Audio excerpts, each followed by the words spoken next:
അല്ലതി കാനു യജ്ലിസൂന അൻസാബ, ആ മഹത്തുക്കള് ജീവിച്ചിരിക്കുന്ന സമയത്ത് ഇബാദത്തുകൾ ചെയ്തിരുന്ന സ്ഥലം, ആ സ്ഥലത്ത് അവരുടെ രൂപങ്ങൾ ഉണ്ടാക്കി വെക്കാൻ പിശാച് അവരെ മന്ത്രിച്ചു.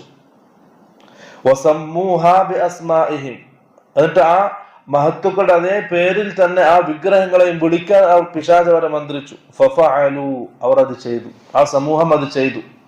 അവരുടെ മഹത്തുക്കളെ ഓർമ്മിക്കാൻ വേണ്ടിയിട്ട്, അവരോടുള്ള ആദരവ് ബഹുമാനം അതെന്നും കാത്തു സൂക്ഷിക്കാൻ വേണ്ടി ആ മഹത്തുക്കളുടെ രൂപങ്ങൾ ഉണ്ടാക്കി അവരുടെ പേരിൽ അവർ ഇരുന്ന സ്ഥലത്ത്, അവർ ഇബാദത്ത് ചെയ്തിരുന്ന സ്ഥലത്ത് അതിനെ സ്ഥാപിച്ചു.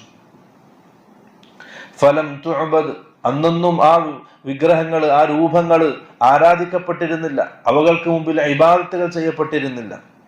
ഹത്താ ഇദാ ഹലക ഉലൈക, അങ്ങനെ ആ ഒരു സമൂഹം കഴിഞ്ഞുപോയി, ആ ഒരു തലമുറ കഴിഞ്ഞുപോയി. അടുത്തൊരു തലമുറ വന്നു.